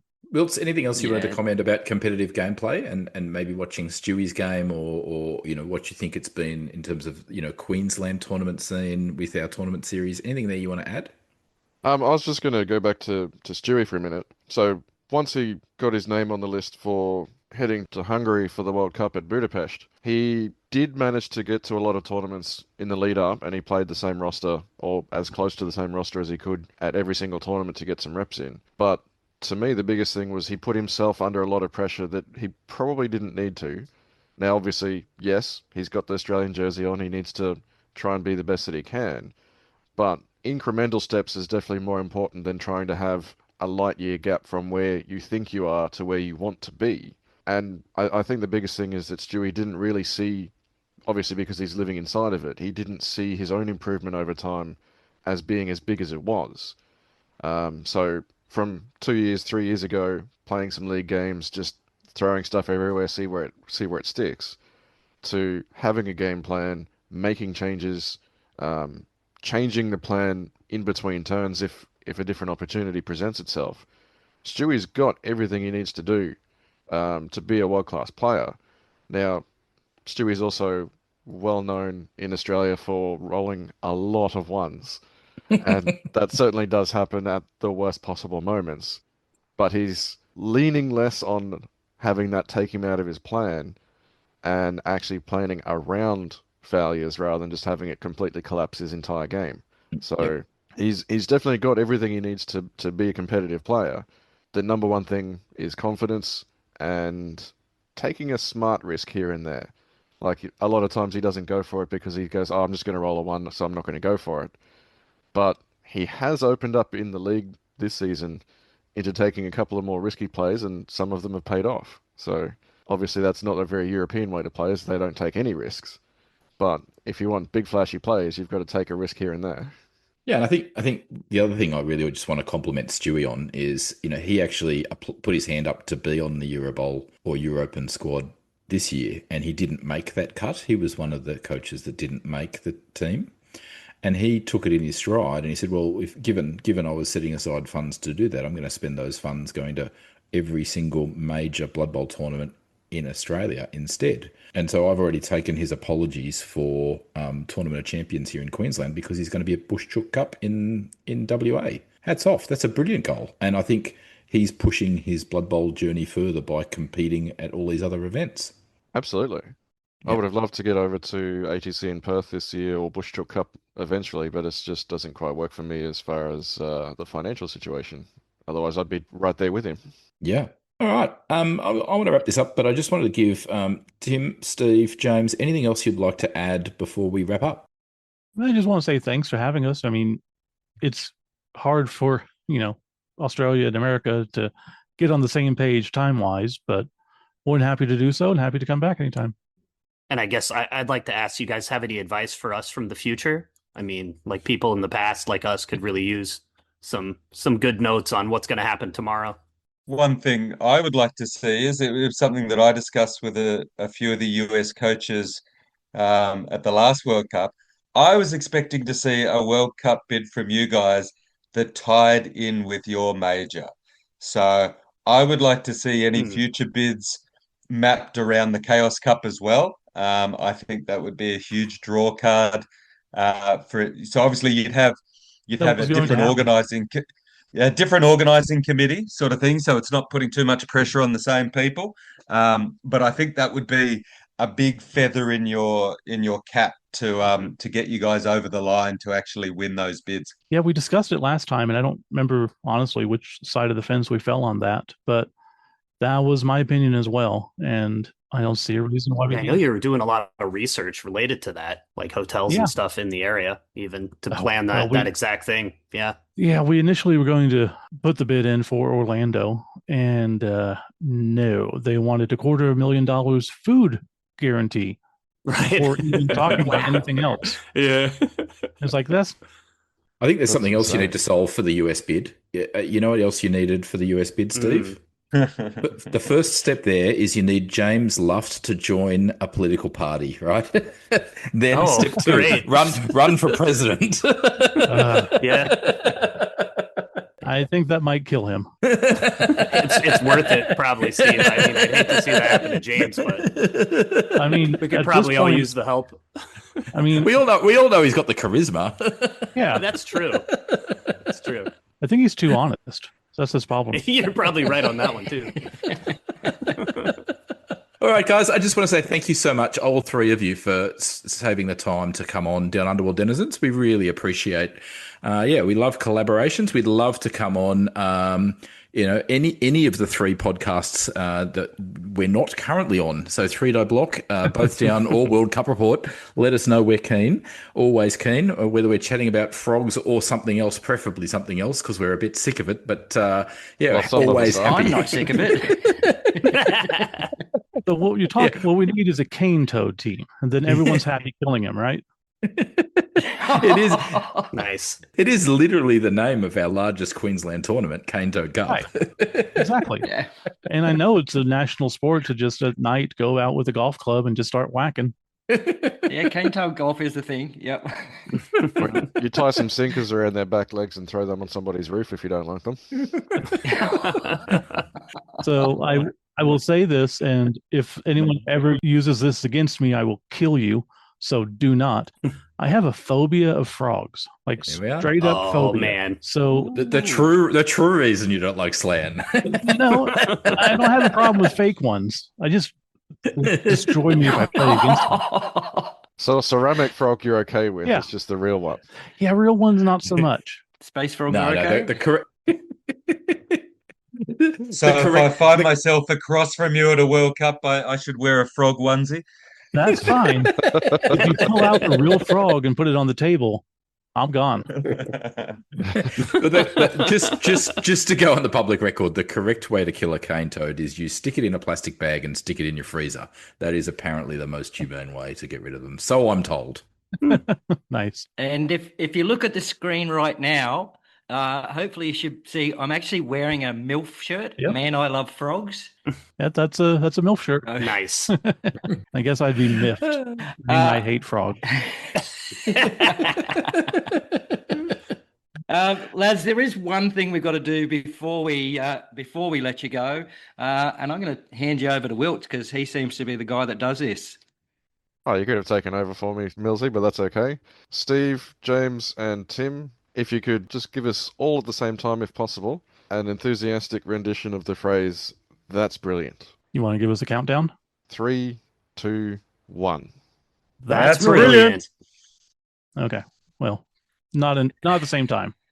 Relax. Through the magic of editing. Yes, correct. Yeah, we can fix this.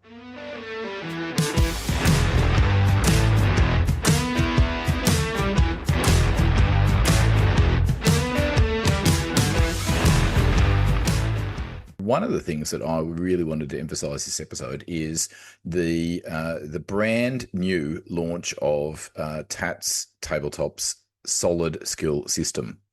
This is the creme de la creme, the total piece de resistance of skill systems, because it is designed, I believe, for league play, where you can actually indicate every single skill that a player has, including traits, all on the player at once. So you can look at the model and know every single skill they have, all in one go. Now, it's to be upfront, it's not the cheapest of systems, but I believe it is currently the best system on the market in terms of, one of the comparative products out there is the Tabletop Goodies product, and unfortunately, the magnet system is necessary for the skill tabs, as they're called in the Tabletop Goodies system.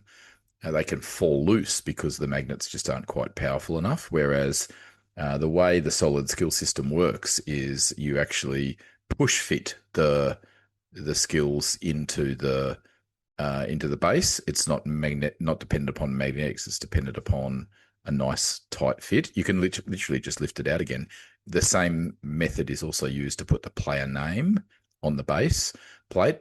And then magnets just hold that base plate onto the actual clip to the model. I think it's a fantastic system. You can literally have everything there you want to indicate for your model to have, and you can lay your model down. No concerns at all about things falling off, unlike what happened at Sunny Coast Slam with my Witch Elves, where they seem to lose skills along the way. But yeah, so the solid skill system is up and live. As I said to you, it's not the cheapest of systems, but I believe it is the best system of all. And one of the reasons I love it, as I've mentioned in episode 28, I can get confused. In particular, one of the reasons why I love having Wilts on the podcast is, Wilts, you know the rule set really, really well, and you're not confused about 15 different rule sets all running around in your head. I'm so old, I remember when Dark Elves didn't have assassins, right? So when I look at a player, I forget that they have things now that they didn't used to have, like punt on a Dark Elf runner. In fact, I remember when Dark Elves had throwers. Like, what was their cost? What was their skill? What do they have? I mean, I literally played a tournament once where I was playing Norse for the first time, and I forgot what the Valkyries had. I couldn't remember. I went through the tournament and I went, "Oh, that's right. They have Dauntless." I think it was something like that. It didn't actually come up in our practice game, but Stewie does keep forgetting that his wraiths have sidestep, so having an indicator on the base might come in handy there every now and then. Yeah, and it helps both opponents, right? Because you can remember, not only does it help you remember what they've got, but it helps your opponent know what they've got too. So, you make a decision about whether you're going to blitz them, looking at that player, you can see what skills they've got. The good thing I like about the TAT system is that it's actually one of the few that I've seen so far that makes it practical to actually have the skills you're putting on both sides of the base, not just on one side. Obviously, the tabletop goodies one has space that you can do it. It's already a very bulky system, and the TAT system's just that little bit slimmer on the base. Yeah, now all three of us have actually got a sample from Tats, so we can actually see it in person. And I highly recommend it. If you have the opportunity to see this system in person, do it, because it can be a bit confusing just looking at the photos as to what the system actually looks like. Millsy, you've had your system, you've had a good look at it. What do you note that is worthwhile highlighting to our listener? Yeah, well, pretty much everything you've said. It's actually called the solid skill system for a reason, because it is solid. Like you said, you know, your witch elf or whatever it is, your dark elf, you put them down, and all of these skill tabs fall out of and so on. That does not happen with Tats' system.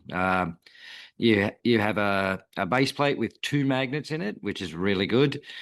You slot the skills in around the edges, and then you have I suppose it's another plate that your miniature base slips into, and then you slot that in, and it locks it in place. It doesn't twist, it doesn't turn, it doesn't bend. We had them down at the Sunny Coast Slam and trying to show them off, and I put a war dancer there and threw half a dozen skills on, and every time someone come over, I said, here, throw it round, throw it round, throw it round. So luckily, it was an old metal figure, so I wasn't worried about breaking the miniature. But we threw it around and rolled it and did everything, and everything stayed intact. And that's, for me, that's the number one thing. I know I've been playing against you, Babs, all last year, and the more skills you had on a certain player, the more likely it was for them to fall out once they were laid prone. I love this one. There's no chance of them falling out whatsoever.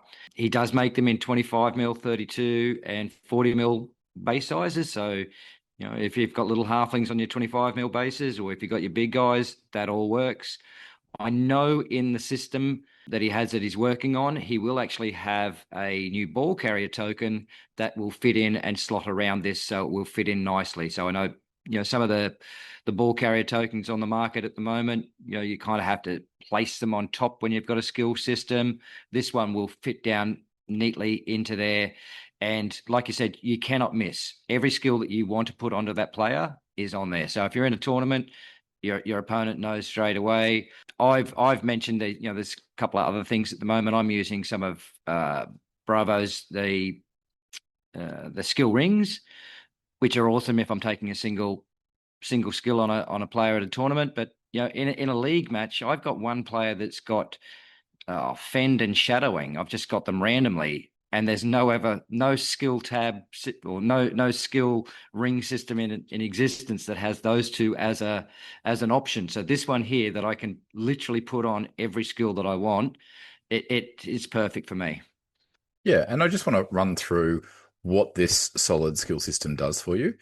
As Millsy said, there's extra functionality coming, but let's just talk about what's currently existing. The first thing is you have a clip that goes on the existing base of the model. As Millsy said, they come in 25 mil, so your older models or your snotlings come on 25 mil.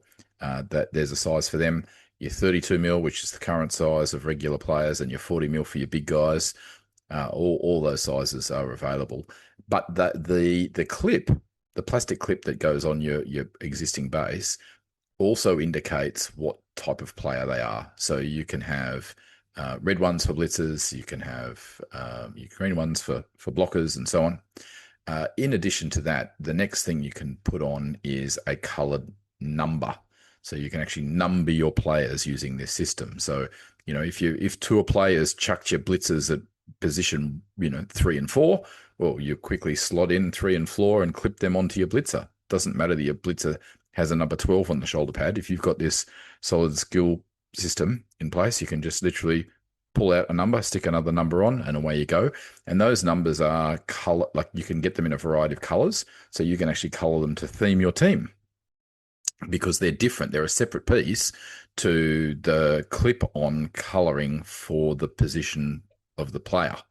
So you can get position of the player, around the base, and then you have a separate piece that is the number of the player. Then, of course, you have all the skills that are on little flags, the little skill. What do we call them? Yeah, little tabs, if you like, hooks. The skill hooks. They actually slide in, and they are color coded as well. Those are color coded according to which skill tree they're off. So, all the strength skills are one color, all the general skills are another color, and so on. So you can quickly see what skill tree they're from. There's also the ability to put other features on the player as well. So, things like team captain can go onto the player, so they've got that. And then, in addition to that, if you are placing the player prone and stunned, there is on the underside of the model, on the underside of the base, it actually indicates whether the player is prone or stunned. So, it's got that feature built into it as well. And the system is designed to actually stop the model from rolling around. So there you are. It's a pretty exhaustive system. And I believe it is the best of all the systems I've seen. I think this, as much as I love Tabletop Goodies and Lorent's system, I think this is like the next generation. I think it is a superior system. Yeah, I commented to a few people when I was down at the Slam as well about, one of the things Tats did was, yes, he might have looked at all of these other systems, but he didn't just try and replicate them. He looked at where he perceived a problem to be, and he's changed that. So he hasn't just come out with, I've copied somebody else's design and here it is. I can't stop raving about it. It's perfect. All of the perceived little problems with any of the other ones, they are not there. He has thought this thing through. So, we here at Down Under World Denizens, we've been in the know, if you will, for quite a while that this has been going on. I know Babs has had many lengthy chats with him. I've spoken to him as well and given him advice and so on. So he hasn't just rushed this out to go, I'm going to be the latest on the market and corner this. It is a comprehensive system that it's going to be the system that outbeats every other system, I think. Yeah, and look, I just want to actually say, hang on a minute. If you are sitting there thinking, well, hang on a minute, I just bought Bravo's Brawlshop skill rings. Just hold on a second, because I actually think these systems are for two separate purposes, and I think there is a time and a place for both of them. So, if you are going to a tournament and you want to put, rubber rings on players to be really clear about what additional skill you've picked, go Bravos. It is definitely a faster system to apply your models. I know that these skill systems take time to set up. Like, you actually have to sit there and individually pick each skill and slot it in. Like, it will take time to set up, right? But it has a different purpose. As I said, I think this solid skill system is the perfect system for someone like me that will forget skills. And so you want everything represented. If, on the other hand, you're an old hand and you know what your players' stats are, then putting Bravo's Brawlshop around the base is brilliant, because it just shows you what additional skill you've given them. And so you can quickly look at the team and know which additional skills have been picked. You're good to go. So it's horses and courses. And I think there is a time and a place to have both of them. And I think I'll have one of each in my collection.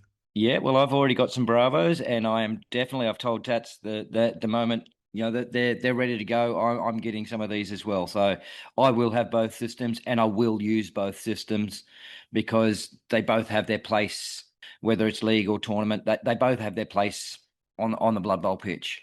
I'm yet to get them onto the table myself with the solid skill system, but probably will come in handy for one of my elven catches in our league at the moment.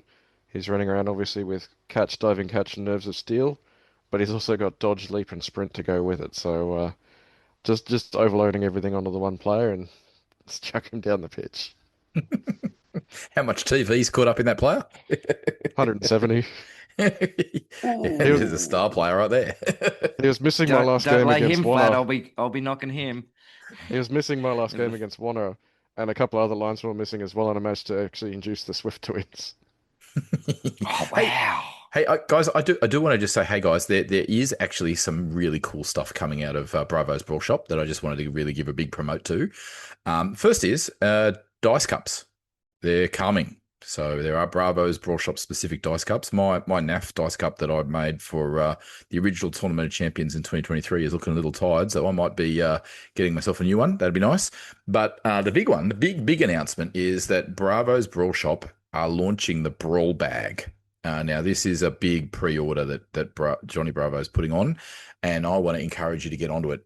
Jump in there. The price right now is a pre-order discount built in, so it's cheaper now to get in rather than leave it to wait. And I want to really encourage you to get in there. This is a premium miniature storage system. It is designed for one team, and one of the cool little features of this Brawlbag is it has a an extra clip-on segment that's a little mesh bag, deliberately designed so you can put your dice cup in that little clip-in bag. Because the case itself is a slimline case. It's not as chunky as the thick skull medium case that we have from Charlie Victor. Pre-orders for this are up. Do jump onto Bravo's Brawlshop and have a look. Unfortunately, because the discount is already there, our podcast code, BrawlPod10, all in caps, will not work to reduce the price of the pre-orders for the Brawlbag. But maybe you want to chuck in some of their skill rings at the same time, and it'll work on that. Yeah, and or if you're listening to this further down the track, and the pre-order special is gone, yeah, don't forget to put in BrawlPod10. Like Bab said, it's all caps, BrawlPod10, BrawlPod10, and that will get you 10% off on any order that you do with Bravo's Brawlshop. I know I've received that discount a couple of times because I've placed multiple orders with them. It just keeps coming out with really cool stuff. Yeah, I've heard that some pictures are going to be available through Bravo's Brawlshop not too far away. Yeah, he looks like he's going to be one of those one-stop shops. Depending what you're after, yeah, go and hit up the Brawlshop. He does also do tournament sponsorships too. So if you're looking to get some of his product as as a tournament organizer and you want to have it onto your prize table, he has a separate page on his website, I suppose you could call it, and you can put in some details about roughly how many people you've got coming to your tournament and so on, and you'll get a discount code to be a sponsor there. One final shout out to getting into on the pre-orders. Bravo's pre-orders for the Brawlbag close on August the 20th, so that will be very, very shortly after this episode goes live. 50 out of 100 pre-orders have already been claimed, so make sure you don't miss out. Lads, any other shout-outs before we sign off? Yeah, I'd like to give a shout out to all the podcasts that have been giving us a shout out. A bit of love, share it around. We've got mentions on Get the Ref. Eye of Nuffle gave us a shout out and invited Mills. You don't know why Wilts didn't get an invite, but you and I got invited over to the Canadian Teams Challenge in Canada. So I'm happy to accept if they're willing to pay our airfares over and Is back. it 2-person teams or 3-man teams? I thought it was the 3-person team. I don't know. Maybe I thought it was a 3-man team. Yeah. But we seem to be getting a lot of shout out. A lot of people are talking about us on a lot of podcasts. So we've been getting quite a lot of mentions. So cool. And all of it's contributing to make Millsy's hat size just that little bit bigger. I can't find hats to fit me now. Well, wasn't that the whole point of taking Tomb Kings to Sunny Coast Slam? Is to kind of deflate the ego a little bit after coming fourth? Yeah. There was just like, I just want to go to the tournament and not have to think. And I think I had to think way more than I ever did. I had like Tomb Kings are not a team coaches that you in a can row. not think with. You really should know better than that. Particularly when you have 4 games problem is against elves. My problem is I didn't think that before it. But while we're on the Sunny Coast Slam and on shout-outs, I want to give a massive shout-out to one of my prodigies, Mark Irvine. Mark, I met him when I was up in Charters Towers, got him into a little 2-man league that we were playing there, and he's been to, I think he came to the very first Sunny Coast Slam, and then he's been a bit hit and miss. He's become a fiery. So yeah, he hasn't had always the time, and then he's Millsy, I'm coming to the Sunny Coast Slam, and he's been practicing with dwarves for some reason, and I think the day before Rosses were due in, he sends me this photo and goes, "Oh, I've gone with Skaven," And yeah, he was playing out his backside. I think end of day one, he was set to go up onto table one with his Skaven there. He did eventually drop down to 12th because the bonus points at the Sunny Coast Slam were huge. So, if you manage to score some of those bonus things by, touchdowns by 3 or whatever, I don't know the exact amount, but the bonus points made a big difference. So, but Marco, he came 12th out of 58 or 56 or something like that. So big ups to Irvy. Good on you, mate. And any more success you have, just let them know that I was the one that taught you how to play. And if you want to know more about the Sunny Coast Slam, there is an extra little excerpt at the end of this episode. Ooh, there might be too. Yeah, bit of foreshadowing. And big shout out to Andrew Laidlaw-Jones for all the effort and work he put in. Obviously not by himself. There was a team of guys there, including Stephen Mark Williams, Chris Wilcox, and a bunch of the other boys from the from the Sunny Coast League, putting in some effort there, even though they got raided hard by the North Brisbane Blood Bowl League raiding party. But yeah, shout outs to all the boys. Andrew's done a lot of hard work and a lot of heavy lifting. But yeah, good team effort by everyone involved to get everything set up and running. Sadly, I wasn't there. I was playing 40k in Brisbane that weekend. Do we want to ask how the 40k went? Oh, it was great. Second in goodness everywhere. Sustained Fire, it's their 4th year running. They'll be back again next year. Second edition 40k from the 90s. Lots of cool retro stuff. They had a bit swap. They had some cool event tables, and just really good group of people getting in and sharing in the hobby. How did you do it? What were you playing, and how did you come? I was playing Ultramarines, and I played against Kelly G in the first game, which was fantastic. He drove down from Townsville, and we met up for the first game. Managed to get a minor victory over him. We just agreed to play a take and hold in the middle of the table. So people were just cramming the middle, and my Terminators actually, I killed more of my own Terminators than he did. With using the booby traps strategy card. And after lunch, I met one of the local Brisbane boys who just got into the hobby, into second edition 40k, picked up a starter army at the end of last year, and we just had a bit of a Ultramarines free-for-all battle. And unfortunately for him, I had the Vortex psychic card and obliterated half his army in one psychic phase. Ouch. Ooh. Hey, now, Wilts, there's something pretty big coming up next weekend. We're road tripping it. I just want to double check. You good for tunes? Yep, I've got all the tunes lined up and ready to go. We're heading north to the Townsville Saints Death Row 11s. Second year for that one. Looks like Stratty should be back to defend his title, so that'll be a good time. And yeah, looking forward to meeting up with all the boys up north again and rolling some dice. Now, Babs, I will point out, Babs, that Wilts' tunes does include K-pop and J-pop. Yeah, I'm up for that. I don't mind a bit of K-pop. Bring it. Aiden was on me on Facebook this Arvi that one of my players had slightly too many skills stacked on top of him. As he said, it was listed in the rules pack, but tour play wasn't cooperating quite as nicely as it should be. Yeah, it should be a great time. I'm looking forward to it. Super pumped. Yeah. I actually changed my team name today. My team, I'm taking African Dark Elves, right? So African themed Dark Elves, and my team name was Tribal Groove. And then I was chatting to a friend of mine who kind of knows about Blood Bowl but doesn't play, and he said, no, you got to change your team name. You've got to change it to, let me get this right, Matatizo Makubwa, which means big problems. Like instead of saying no worries, it means big problems. Big problems. It means big problems. All of your game. Days. It's my dodging free philosophy. I mean, did you know the theme song from The Lion King actually translates as, "Oh my God, look there, a lion." It does, yeah. All right, we're going to finish recording right now. So have a great day and listen to other podcasts, and we'll catch you next episode.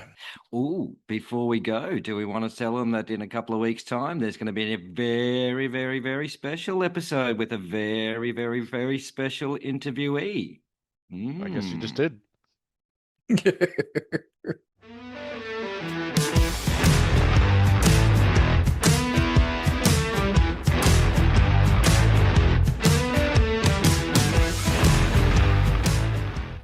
It's not a big problem. I've just upped it a little tiny bit. It just means that I sound a little bit louder and you sound normal. So, yeah, I never thought I'd say Bab sounds normal. If Blood Bowl has taught me anything, it's that I probably shouldn't gamble. Yeah. Do you want to? So, lads, do you want any?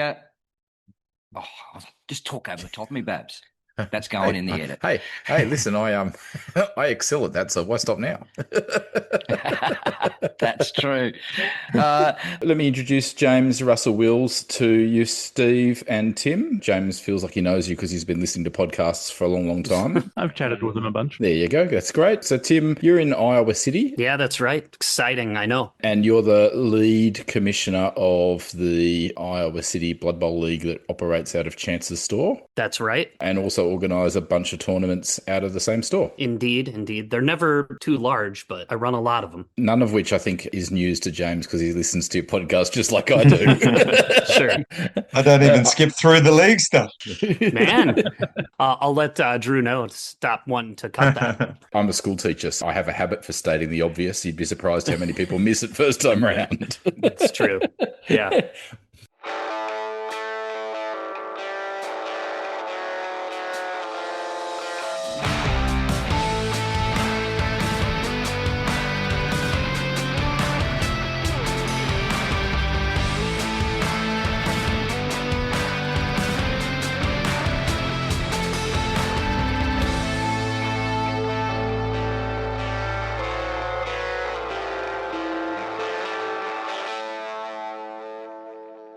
Hey, this is Millsy and Babs reporting on the Sunny Coast Slam 2026. For the first time, Sunny Coast Slam was not at the uni, although sometimes it is at the Sunshine Coast Uni. It was at Alex Beach Headland Surf Club, which was a fantastic venue. I think that was the first real positive of the event. It was a pretty amazing location for the event. It is the fourth time the Sunny Coast Slam has run. And it was actually the first tournament to really kick off the modern era of Queensland Blood Bowl tournaments. So it has a special spot in our hearts for that reason. And one of the things I really loved that Andrew Laidlaw-Jones's lead tournament organiser for this event did was made sure that Best Painted was a single miniature event rather than a whole team event. And it had to be the King Slam, which was a big guy shark, anthropomorphic shark. And basically it was a competition across Best Painted. Both Mills and I entered. Neither of us ended up being shortlisted, but I thought it was a really cool little tweak to the event. Just overall, what did you think about the Slam as an event before we dive in? Yeah, well, I've been going to them. I've been to everyone since it's, like you said, that was the resurgence of Blood Bowl in Queensland. Prior to that, I think it was about 8 years where we had nothing. So to get that back up and running, and I think the first year might have had 24 or around about those sorts of numbers. 22, I think. 22, there you go. I loved it. The venue this year was amazing. Actually, in the surf club, up on the top balcony, looking out, crystal clear, sunshine, waves, surfers, scantily clad women, for those people that want that. No, it was a top venue. Yeah, it was fantastic. I loved the like you mentioned, the painting competition was a single miniature, so you didn't have to paint your whole team. You could devote a little bit extra time, and I did that. It's the first time I've specifically painted for a painting competition. Knew I wasn't going to come anywhere near close to the top, but from my point of view, it really opened up and made me paint better than I ever have. So I did let myself down with the painting of the uniform on King Slam, but I was really, really impressed with the layering from the white underbelly to the grey on the top. Really my first time at wet blending, so had a go at it, pushed myself, and it's like, yeah, I think I could do this. I could see my future tournaments having a single painted miniature as the painting competition too. Yeah, and the other thing we really did was just celebrate how far Queensland Blood Bowl has come since that first Sunny Coast Slam. So we celebrated in a couple of ways. We wanted to just applaud those in the Queensland community who are heading off to both Eurobowl and the Europen in Poland later in the year. And also we wanted to hand out the trophies that Rabbit or James Russell Wills has organised, which are a little trophy you get for having played 100 NAF registered games that is in the database. And sadly that some of us have lost games out of the system because we played against somebody who wasn't NAF. Not a problem now, but was back then. And so, yeah, we had a number of coaches receive those special trophies. And I made sure a few, like Millsy, got up a second time, even though they got up at Eucalyptus Bowl, because it was important for the Queensland scene to see, who are their elder statespeople and celebrate their success, having played a number of tournaments. But it was an interesting rule set. We've spoken on the podcast that Eucalyptus Bowl had 26 Orc teams show up. 26, 25, something like that, around about that number. Yeah. Well, Queensland do it differently. We had the highest ranked team at the Sunny Coast Slam was Black Orcs. Yeah. And I think the reason for that was not because everybody thinks Black Orcs are broken, but because it was one of the teams that could leverage King Slam. So if you were keen to play the special star player, then you'd rock up with Black Orcs. Was a very sensible way to build a team with King Slam as the centrepiece. Yeah, not to bury the lead, but we'll go through and have a discussion of how our matches went. And I'm pretty sure round one you went up against 7 Mighty Blow on a Black Hawk team. Do you want me to dive right in? Yeah, go for it. Yeah, so it was Cohen Thomas, and look, hats off. Cohen always is a great opponent and gives a good game. He can mix it with the big boys. There's no doubt about it. And so I was very surprised to see him rock up with 5 Mighty Blow Black Orcs, so you're putting Mighty Blow on 5 of them, and then King Slam, and then a trial with Mighty Blow, so 7 in total. And look, it really could have gone one of two ways, but the end result when you know that I lined up for the second half with 11 of my Dark Elves still. So, unfortunately, my second game against Jason Morn, that caught up with me. Literally the first turn, Jason received, 2 of my Dark Elves were in the Cas bin already, and I suffered 9 casualties in that game. So I went down 3-0. There was nothing I could do because I just had no players left. I got eaten. And Jason Morn, you think, oh, what crazy, psycho team was he playing? Humans. So this is my first 2. Off you go, Millsy. Tell us about your first 2 rounds. Oh, well, if we could just leave it at the 2, I'll be fine to give my recap. No, I come up against Aiden in round 1 with his Nurgle. He did the perfect 8-turn drive against me. Had 3 casualties. Luckily, I regened. I was taking Tomb Kings. And I think I finished the half with 4, maybe 5 players on the pitch, only one of them standing. And I'm looking at it I don't even think I can get a draw out of this. But, turned it around second half and scored twice and got the win, 2-1. And so I do want to say you scored 2 touchdowns in a half with Tomb Kings. With Tomb Kings, certainly did. Oh yeah. Sorry. Oh, you wait till my next game. So 2 in the 1 half. I will point out that I was the only person at the tournament to beat Aiden. He had one loss and 5 wins. So I'll keep that one as a feather in my cap. And my second game was against Jeremy Walter and his High Elves. And it was super fun game. Jeremy's always a fantastic guy to play against. Keeps it light. It was 1-1 there for a while, and I had the ball in hand. He sacked me. I got it back. He sacked me again, and he had to stand. I think he had a frenzy player. Must have had a frenzy player because he had to stand on the sideline to get the ball. So I'm looking at it and going, well, I'm just going to crowd surf him. But I thought if I crowd surf him and the ball goes over, if it goes a certain way, it's going to get on the other side of his high off screen. He's going to go 2-1 up. So I had to sacrifice a crowd surf, come around behind him and just hope that I got him down. I did. Got the ball, picked it up with a skeleton. I only had a couple of movement left. He sacked that. Then, sacked the skeleton with the ball. Ball bounces around. Goes to a Tomb Guardian in 2 tackle zones. Rolls a 6, catches it. And I had named my players. It was actually Babs Ra. So, I cleared it off, went down and stalled for a turn, and Babs Ra scored the winning touchdown, a Tomb Guardian that scores a touchdown. So, 2 games and both of them 2-1, 2 wins. Like, this is it. Can we hear no more of my results? Well, look, let's face it, at the end of round 2, I got absolutely smashed by Jason Morn. And it's just one of those games, right? Like, there's just very little I can do because I'm just being pounded off the pitch by humans. Anyway, I was like, oh, well, fair enough. At least I'll have a nice, easy opponent next round because I'll drop down the tables. Who do I face? One of Australia's best Blood Bowl coaches. First time I've played him, Kiltane Quilty. So, Kiltane, I faced against him. Fortunately, he was playing what he called Toughling. So he had King Slam and Rowena Forestfoot on his squad, 2 block trees. I had a very, very interesting game, shall we say. What was the score in that game, Babs?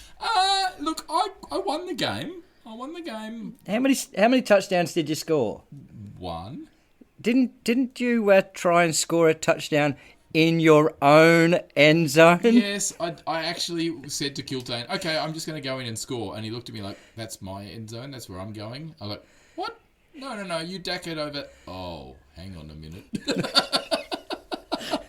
So, ladies and gentlemen, for the people that didn't understand what just went down there, Babs tried to score in his own end zone. Yeah, to be fair, it was Kiltane's drive and I'd managed to get the ball, but somehow in my head, because the previous game I'd been playing left to right, I was thinking I was playing left to right, but of course we'd set up to play right to left. So I got jumbled in my head and I was going the wrong direction. And just to mess with Kiltane's head even further, I then said, well, never mind, I'll just score anyway. And then we proceeded to almost score. I needed a 3+2+ and I would have been in, but I didn't. Oh, yeah, we had my round 3. I went up against Matt's Duck Elves. He's got these really cool duck models. The score was he was leading 2-0. 2 turns to go. I've got the ball within range of scoring. Like, I think I was 3 out from the end zone. And I've gone, do I stall out here and just leave it at that? And it's like, no why. If I score here, there's a chance I can roll a riot. Might be able to come back. I've just got to sack the ball off you. I can score in 2 turns. I can do that. I didn't roll the riot. I rolled a really bad kick that landed 1 off the line of scrimmage and then proceeded to roll high kick for him. So he comes down, gets it. He had the sideline cage. I don't think he could get anyone there. I went to crowd surf him, no re-rolls. So I had a Tomb Guardian that just needed a roll to go for it to blitz him. Rolled the 1. Down he went. I did manage to have some other people down there. I crowded him out and he had to do a 1-die frenzy blitz out. And score. So instead of going down 2-1, I went down 3-1. Yeah, so. just to explain to the listener how I managed to beat Kiltane, very, very, very fine coach. Basically, what I did was I fed his block trees my Dark Elf linemen to tie them up, and my armour held, so that helped. And then basically just tried to take out Rowena Forestfoot, and both managed to KO and eventually Kaz, that player. And really just basically obstructed King Slam. So then I'm just dealing with halflings. So that was the way I did it, and it worked. And when you're elves, elves against halflings are always actually a pretty good matchup for the elves. So yeah, I did manage to get Kiltane. So that was lovely. We did then go to dinner, and I think the talk of both tables at the dinner table. We weren't sure whether we should bag out Babs for trying to score in his own end zone or bag out Kiltane for losing to someone who tried to score in their own end zone. This will not be the last you hear of it, folks. We will continue on this. Yeah, and I genuinely thought I was going the right direction and could score, and Kiltane genuinely thought I was protecting the ball carrier and dackering. You rattled Kiltane. He said next tournament he goes to, he's actually going to put in Gerbil as his club so that he doesn't have to face Babs ever again. But that does give you with a 100% win record against Kiltane. That's right. I've only ever beat him whenever I've played him because I've only played him once. Then day 2 rolls around, and unfortunately, I had to play a gerbil off. So not that I have any problem with playing anybody else in our local league, but it was none other than Stewie. Unfortunately, Stewie was not well. He actually had to pause and go outside for a break. He was, really not himself. And so even though he did put up a decent fight, I managed to get him 1-0. And then my final round was against Dimitri, and we both had everything to play for. If we'd won that game, then we were off to potentially podium, or at least come in the top few. And very much early on, he actually caught me by surprise with his Elven Union. He had a diving tackle piece, completely shut down my sideline cage with that one piece. I couldn't get it down, and so therefore I had no way to go forward. And then basically I had to scramble and swing it the other way to get to escape it. Managed to get in thanks to a snake, and as a result of that, actually I think Dimitri didn't re-roll that. I think he chose not to and saved the re-roll so he could go 1-1 at the half, which he then did. And that's how the game ended. It was a draw. So it was a really close game. I did manage to whittle him down to 4 players towards the end, and it was a draw. So I was happy enough. I ended up coming 10th. So pretty happy with my finish. Your day 2, Millsy. My day 2. Well, I got to face Dimitri in my first round on day 2. Dimitri's got his Elven Union, hot off coming second at the Capital Shield in New Zealand there. Really, really, really knows what he's doing, and just kind of pulled me apart. Like, I think the natural predator, the natural enemy of a slow-moving Tomb King is fast-moving elves. And didn't help that we had 4 kickoffs, all of which were charges, 3 of which were Dimitri's. And the only one that I got, your Tomb Kings aren't really able to capitalise too much on it. So it taught me a few things about what I can and can't do. Taught me a few things about what elves can do, and especially in the hands of Dimitri. So I went down 2-0. And then the final match I had Craig, another nibble boy, and he had high elves. So I went 4 elf teams in a row after my initial Nurgle. With Tomb Kings is always going to be tough. Luckily with Craig, I started to get the casualties on him or clearing them off. I thought I had the game in hand. I thought, this is going well. I forced him to do elf shenanigans, and when you force an elf to do elf shenanigans, they shenanigan really well. They shenan, and then they shenanigan. So it came down to he'd scored. I had 3 turns to get the equaliser, and I just had to go for broke. I'm not sure if I had any re-rolls left at that stage, but did my hits off the line, tried to screen off, ran a person down, and then went, okay, I'm just going to have to declare a pass action. Now, if anyone's ever played Tomb Kings, they don't like picking up the ball. And they hadn't all tournament, but, picked it up, threw the pass, caught it. I know there was no re-rolls on that one.